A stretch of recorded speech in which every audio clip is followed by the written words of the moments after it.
Welcome to the Sports Hangover. I'm Michael Benatar, joined alongside J-Dog. Mike, it's good to see you, my friend, but I'm a little upset at you this week. There is a new voice on the Sports Hangover podcast, and it's not J-Dog and it's not Mike for the first time in like 15 years. It's Chris. Who is Chris? Chris, I'm hearing great feedback about AI Chris. He's our AI avatar. People are loving him. Hopefully more content's coming with him on our we'll spin off his show to a separate daily feed. I've always wanted a daily show. He might do it. We'll see if his contract negotiations go well. But Chris will be doing it. Do you like Chris? Are you liking Chris? I like the Chris updates. I appreciate it. So if people don't know, I don't know what you've been missing out on, but Mike's been putting Chris's updates, quick little daily updates, 90 seconds, 2 minutes tops. A little sassy look at the headlines. It's been in the Sports Hangover feed recently. We hired Chris as a college student, super cheap intern. Doesn't cost us anything. I don't know if he's making money from somewhere else. But Chris is just doing the updates every morning. It's just, you mentioned the feedback you've been getting. I've been getting so much feedback about Chris. It's like, I've been here 15 years and no one ever says, wow, J-Dog, great take. Wow, J-Dog, you really nailed that one. It's like, oh, I love Chris. Chris this, Chris that. Just, if people want to give us love, Mike, we're still here. We're still making content too. We are still here. We're still making content. We have a lot of content coming this summer. We got gambling coming up. We got a lot of shows. We're entering the super contest. We have a lot of content coming. I might even do like a daily vlog when we go enter our super contest, me and mutual friend out there in Vegas. Yeah. Record it a little, see if I can get some more blackmail on our mutual friend in Vegas. That'll be great. But yeah, there's a lot of content there too. But I love this. You're going back to Vegas. We've been in the lab actually preparing lots of NFL preview episodes. We have some division winners, some superlatives, some hot takes on divisions, some teams to fade. So there's a lot of good content, I'd say, in the next month. So don't leave the feed. The Sports Hangover feed is working hard the next month. Yeah, and we're going to spin out. We're going to have the separate feed for the TSH Daily. That will be there. You can go check it out. We'll announce it on here when the feed is ready. But yeah, eventually that's going to happen. Chris, 5 days a week. Give him his own feed. He's a worker. He's a worker. All right. Do we want to talk about Trump? Do you want to talk about anything? Is there anything to update? I feel like everybody knows everything already, but I just thought it was a wild day of news. Yeah, it was crazy, right? Like that thing doesn't happen in our lifetime. We've never been alive for an assassination attempt of a current or former president or one running for president. He's all those things, and it's mind-boggling. And like the whole thing is mind-boggling. I think we were both down the rabbit hole of past assassinations. I was reading about Ronald Reagan. I saw the video in 1980s walking down the sidewalk and gets shot. That was a security failure. You were telling me about Roosevelt, some crazy stuff with him, right? Teddy Roosevelt, he was shot and lived with a bullet in his chest for the rest of his remainder of his life. And he was walking to his car, had his eyeglass case, his speech papers in his little jacket, got shot, tackled the guy, still went to the speech, and had the bullet lodged in him for his whole life. And it's the rest of the way. The rest of the way. And I just think it's crazy that like, this just happened, and it kind of reminded me of 9/11 a little bit when we were, we were in high school or middle school, whatever it was. It just feels kind of like surreal in a way. Like, how did this happen? And now I know there's like a lot of conspiracies out there. I listened to Alex Jones this morning, which you don't want to go off that tangent, but there were some crazy conspiracies on that. I really don't want to listen to those takes. There is a lot going on with it. It's crazy that it hasn't happened in our lifetime, like I said. And so it is one of those like unprecedented things for our generation and for the generation underneath us, like Gen Z and Gen Alpha. Like we're all going through one thing after another. We just had COVID. We just had Biden's decline recently. Now we have Trump getting shot. It's like one crazy thing after another. Mike, we've said this before, but the UFOs want to come. Now it's like a great time. Now's a great week. Like there's these moments in time when we're all preoccupied with all the crazy shit on Earth. Like the ones who are not on Earth, great time for them to do some shit. Come on down. We're ready for it. Do you think this is like a moment in time where do you feel like we're all united again? Because you remember, I don't know if you remember much after 9/11, but after 9/11, I felt like everybody was like pro-America. Like we are just so American. We love America. And I felt like that, especially the image, like I feel like Trump is just he's a businessman at heart. He's like, I just got shot. I got to like put my hand up and make the most iconic photo that anybody's ever taken of a U.S. Ever president. in history. Yeah. I mean, Mike, the idea that an elderly man got shot and within like 10 to 15 seconds, he's on his feet with that Yeah. pose. Like, this is an old man getting shot. Like, if Yeah. me and you got shot, we're not hopping up like that. No. Obviously, no No. one is. Yet him, the constant marketer, the constant It is. leader. I mean, you can compare the strength of him versus weakness of the other candidate, and it's like it's so true right now. The one can't complete a sentence, unfortunately, and this guy is Yeah. getting shot and raising his fist. And so the unprecedented times continue. I think you said it's shocking, but it's also not shocking with the rhetoric in our country, with the polarization in our country. Yeah. It's just like similar to Biden's debate performance. It was shocking, but it wasn't like shocking because we know Yeah. how old he is. And We so knew it was on one hand it is, on one hand it isn't. And so this is kind of that too. I shudder to think what would have happened if they didn't miss. And what would happen in this country, because there's no number two in that regime. No. There's a king and there's no one else below him. And so if that would have been much worse, and this is not the podcast for it, obviously, I just don't know what would have happened in our country if that happened. And that's like scary to think about. It's still scary because this is a dark mark on our entire country. And I mean, it's crazy. Like you see those videos on, Instagram, wherever, about like the moment he turned his head to like look at a script or something that was off to the side, literally saved his life. His head would have like popped off. And I don't know. It's so crazy. I couldn't even, like, I turned it on TV. Aaron's like, no way, that didn't happen. I'm like, no, this is like happening right now. The thing that I will say, the news did not report right away. A few channels were saying loud noise at the stadium and he, ducked down. Like they didn't say shots were fired at first, even though It didn't sound like shots. It sounded like something else, like pop, pop, pop. That's not what like maybe a normal gun sounds like. So I think they were trying to confirm it. It wasn't super clear. Some people thought he got broken by the teleprompter glass. Maybe that was more in the moment, like that made more sense than a bullet hitting your ear. I guess, yeah. But it seems like the bullet hit. We haven't heard like the doctors comment on it. I don't know. The doctors don't comment on any president. We just let the presidents tell them exactly what happened. But yeah, it's just it's a crazy time. All right, let's get to sports. We're not a political podcast. Wait, but do people want us to do an hour on that? Because we can easily do an hour on political, left, right, Republican convention, start breaking it down, UVP candidate. That's what the people want. Let us know in the Hangover hotline. We'll go deep on the politics right now. We got conspiracies too. I listen to a lot of conspiracies and I think they're absolutely insane. Just look up this one if you want like a fun conspiracy. Mike. Look up JFK Jr. in the audience. Just look that one up. Did you see that? I didn't see that one. I saw there's like a woman behind that may have seen it coming or something. There's a lot going on out there. A lot going on there. That's not our podcast. Speaking of violence, let's transition to sports violence instead of presidential violence. Did you see what happened at that soccer game last night in Miami? Yeah. Copa America, something we're clearly not watching and don't care about because we are real sports fans. But mutual friend and all these little soccer people are coming out of the woodwork, and that's fine because they love soccer. But they trashed my stadium, Mike. That was Dolphin Stadium. They trashed it trying to get in. It was like January 6th at Dolphin Stadium. What's crazy is it was delayed, right? And then all of a sudden people just started flooding the gates and like going in hordes up. Did you see the escalators were like smashed and broken from all the people like trying to get around it?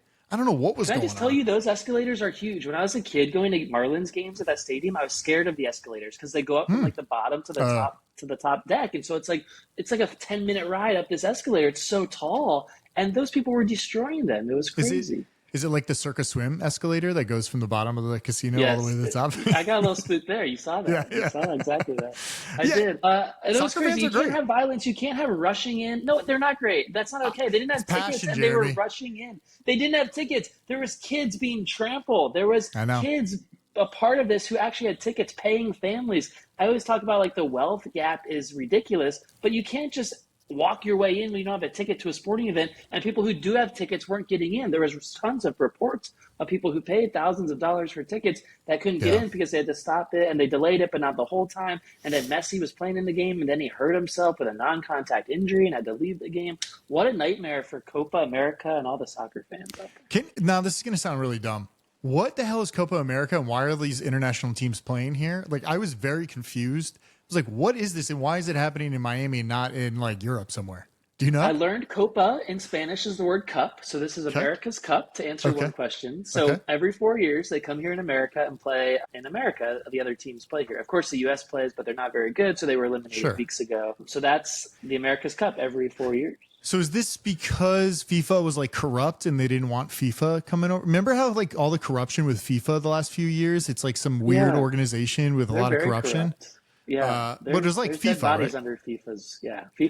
FIFA's killing people to make things happen. The World Cup is a separate thing. They run the No, World I know. Cup. Yeah. That's separate than this. So I think the World Cup still comes through. It's coming to the U.S. in Yeah. 2 years.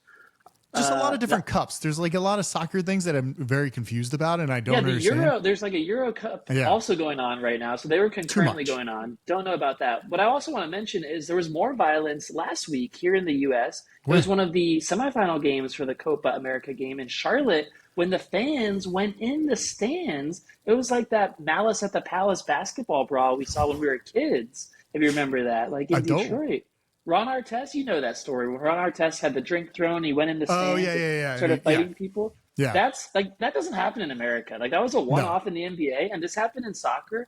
I think it's the soccer people. I'm sorry to call them Oh, out. I'm sorry to just put a label on them.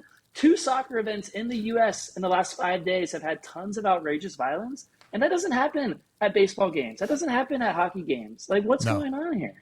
Oh, well, the fighting's happening on the ice in hockey games, but maybe Yeah. it's because soccer fans aren't getting enough soccer and they're just fed up. They're like, I need to see this. This is like every 4 years they're coming here for me to watch it. Maybe that's why they don't get it a lot. Like our mutual friend now is a soccer fan. I don't think we can hang out with him on football Sundays anymore because he's so into soccer.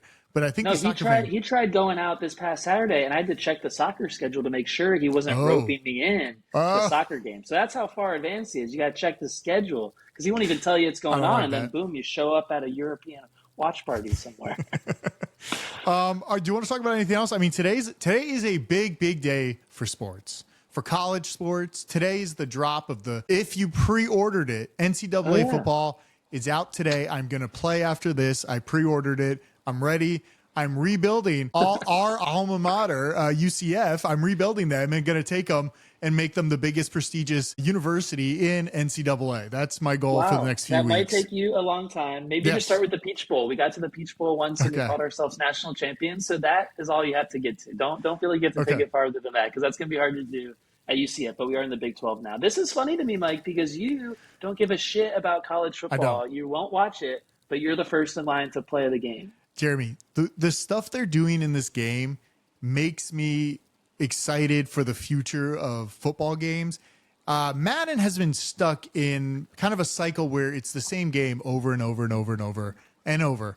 The same game you played in college is the same game we play today in 2024. And I still beat you in very Yeah, easily for some reason. I don't know why. We played last week. because you own it. But go ahead. But I just think with NCAA, they're really making a lot of effort to make it different. And I'm excited to see what that is because hopefully that gets roped into the newer Maddens in future generations. And what I want in sports games, don't release them every year. Give me a new cycle every 2-3 years. Give me something brand new. Or do it. I mean, this is really getting deep. Do what Call of Duty does. Have two developing teams making two different versions of the game. And then you get one version this year, one version the second year. I need more variety in my sports. That's what I need in my sport games. Call of Duty must be making hella revenue to have They are. two different design teams They are. concurrently working on it. I don't think NCAA is going to get that. Maybe in the first year, and people will undoubtedly be upset. I feel like that's going to be the takeaway of feedback is people are happy it's back, but upset it hasn't evolved more. Maybe the gameplay, you might No, be disappointed. Is it going to feel like Madden gameplay? It's EA Sports making both, I know, right? but it's been 10 years since they released the game, and I think this is a lot of leaps. I'll report back next week, but we'll see how it goes. I'm excited to play today. And so the 10-year gap was a lot because of they couldn't pay the players and the players weren't giving likeness. But now because of NIL, it's back and they're Yep. paying like certain players to use their names on the back of the jerseys, right? Yeah, I think like what's his name? Archie Manning got paid. Yeah. All these players are getting paid. I think it's going to be But great. not And all. I think it's some, which I don't know how they determine it. I'm imagine if you're kind of like featured in the game a little bit, but I'm excited for it. I think True. this is also good for like I don't know. I feel like every college campus is going to buy it. It's going to be probably one of the best selling games of the year because of how many people want to buy this and check it out. And if you're in college, how awesome is it to go play your team in the stadium that That you're is in? awesome, especially you, your alma mater. That's awesome. Logistical Yeah. nightmare with college. It's like NFL is set with the 32 teams. This is I over know. 120 It's a lot. D1 teams. The players are coming in and out every year. The depth charts are much bigger because college teams are much bigger. It seems Yep. tough to put together, but I guess that's why it took them 10 years to figure it out. But eventually it's like after like year 2, right? If you're in a franchise or something, it's all just generated computers instead of just like people. It's So true. it makes it easier. It's true.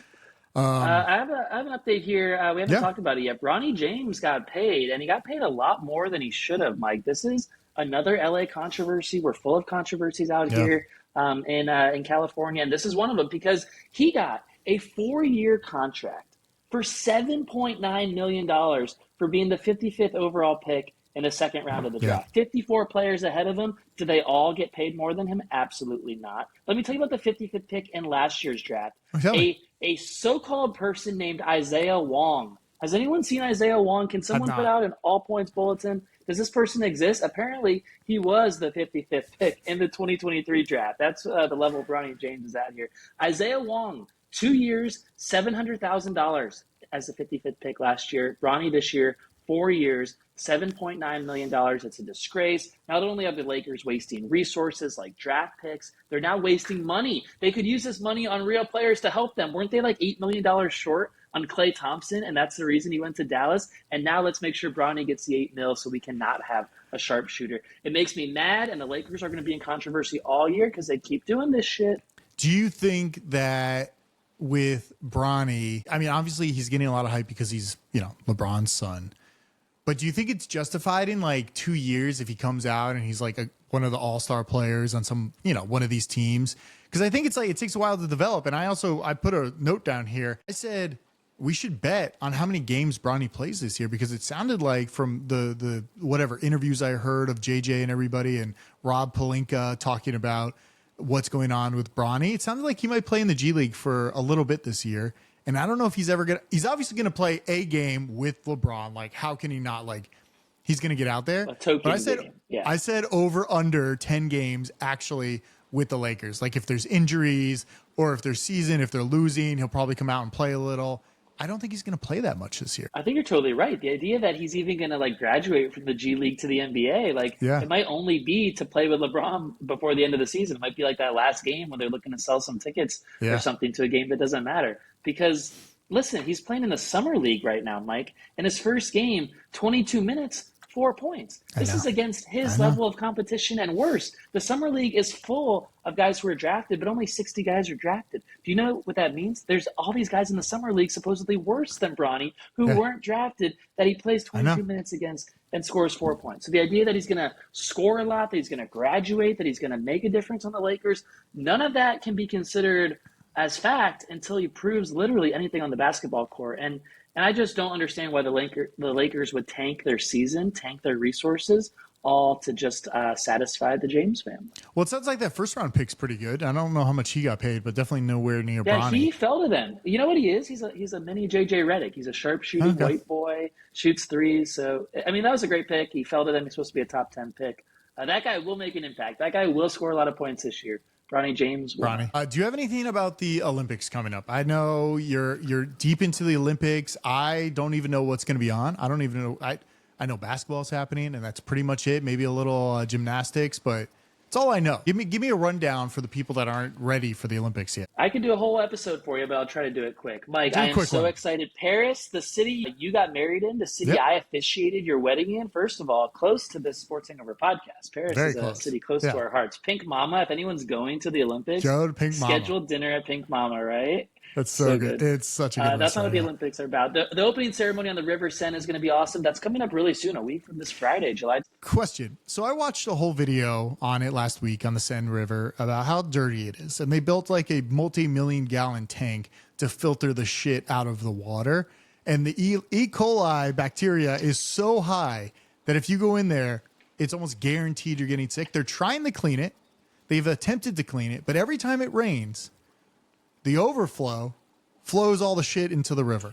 And I don't know how they're going to swim in this river. This river has been shut down for 100 years. No one has swam in the river for 100 years. And listen, the river environment is not my specialty. I can't comment quite on that. The opening ceremony, you're on boats. You're on barges. Yes. So no one is swimming. It's not a concern for the opening ceremony. Will the sports that are supposed to be swimming in the river actually have to move to indoor facilities? Seems like a great idea for them, yes. It does seem like it, but we don't know for sure. But the opening ceremony won't be affected by that. Either way, it's going to be at sunset in Paris. Think about that orange sky, Eiffel Tower, barges. There's going to be like motorbikes going over the river, like trapeze artists, drone shows, all the bells and whistles, most complicated sports production in history is going to be the opening ceremony. And then from there, Mike, we're launching into swimming, gymnastics, track and field. Those are the big sports. We know American stars are in all of those. Simone Biles. I don't know that there's a bigger star in this Olympics than Simone Biles. I think she transcends kind of sports and pop culture like a LeBron would, don't you think? Yeah, I agree. She's probably the only one I really know, and I'm gonna try to watch. I know Peacock has everything live on there that I'm probably gonna tune into and maybe leave it on my screen. I'm actually, Jeremy, very excited. I'm working on setting up this man cave for the ultimate viewing experience for football weekends. Olympics is a dry run. Olympics might be a dry run. I'm getting a projector and a huge 100-inch screen to come down in front of my my little kitchen here, 100-inch screen to come down right in front of it so we could watch during the weekends. I'm very excited. That's a big screen for that studio you're building there. Yeah, it's just got to be, the ultimate, because I wanted multiple screens, so there might be multiple inputs. I can put like different things on different screens, but yeah, I'm gonna try it out. It's in a few weeks.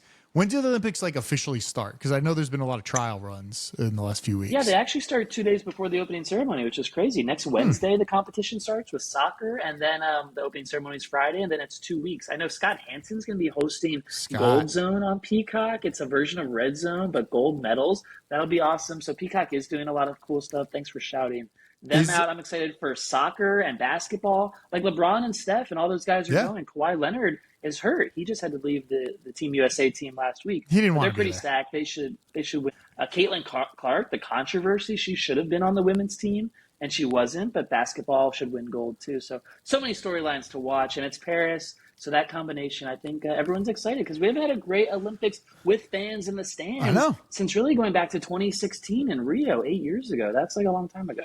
Do you, with Scott Hansen, is it a live cut back and forth, or is it like a pre-recorded, he's going to bounce around kind of thing? It's live content, just like Red Zone. They might have boxes, like a quad box, and then they go full to one, and they take you to something else. It'll really be whipping you around in the same way. I love that Scott's just known for that. He like does a multi-broadcast session. He's the only guy for the job. That's great. He's known for long shifts and no bathroom breaks. Yeah, he's good at not going to the bathroom. Very little water intake. He's good. I like that. Exactly. So you're watching the Olympics, and we won't be talking about it much during the next few weeks, but we have a lot of football content on the radar. So we're going to be doing some NFL previews, some division winners, some superlatives, some teams to fade, some teams to stay away from. We play our favorite game coming up. I think it's next week or the week after we're going to do this. Do you know what team this person plays for? Always a real stumper in July when you're looking at NFL rosters.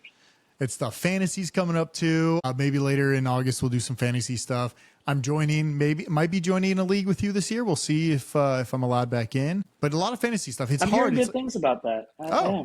Okay, good. It's really hard to get back into fantasy because you have to digest all this content again and remember, like, these players are here. It's really hard. You'll see. It's not easy to get back into it. I don't have anything else. The only thing I had here was Kyle Pitts is going to be a wide receiver and tight end, so great for fantasy. But I don't think he did anything last year, so that's it. That's all I know. Arthur Smith should have done that years ago. He should have done that, by the way. I don't know why they're waiting till now. So I don't know. Raheem Morris, 1-for-1, new head coach of the Falcons. It's good. Check out thesportshangover.com. Follow us on YouTube. Subscribe to us. Tell your friends. Be on the lookout for the new TSH Daily feed with live updates every single day of the week, which is great. Little sports recap of what's going on in the world. It's great. Chris is doing a great job over there. So that's all I got. That's what I keep hearing. All I hear is Chris is doing great. So I'll believe you. All right. Good show. See you.